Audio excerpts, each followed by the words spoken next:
Last episode, we talked about expenses, the foundation, the thing you control. Today, we flip to the other side, income. Because you can optimize your expenses all you want, but at some point, you need money actually coming in. And it turns out, there are really only 5 ways to get it. Inherit it, win it, marry it, earn it, or grow it. That is the complete list. Every dollar anyone has ever received fits into one of those 5 categories. So let's go through them.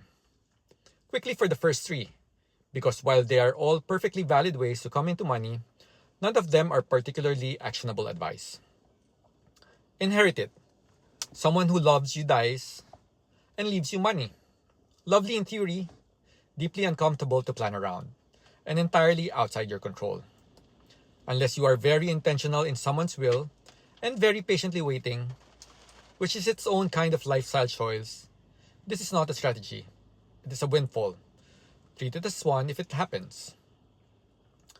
Win it. Lottery, casino, game show. The odds are not in your favor. The statistics on what happens to most lottery winners within 5 years are genuinely depressing. So moving on. Marry it. Find a wealthy partner. Secure the bag. Live happily ever after. Look, no judgment. Love is complicated and money is real. But building your retirement plan on someone else's wealth without your own financial independence is a vulnerability. And this series is called FIRE. Not hope your spouse is good with money. Which brings us to the one that actually applies to most of us. Earning money. Your job, your career, your craft, whatever it is that someone pays you to do. That is the engine of your financial plan and the thing most worth optimizing. Here's the goal. You want to earn enough to fund your current lifestyle, the one you defined last episode, the one you have decided is your ceiling, and then some. That extra on top is not for spending. That is the fuel. That is what you put to work to build your retirement fund. So your career has 2 roles. First, it pays for your life today. Second, the surplus it generates funds a life you will live when you no longer need it. The better you get at your craft, the more you earn, the bigger that surplus gets, and the faster you get to FIRE. This is why your career matters. Not just for the salary, but for the gap it creates between what you earn and what you spend. That gap is everything.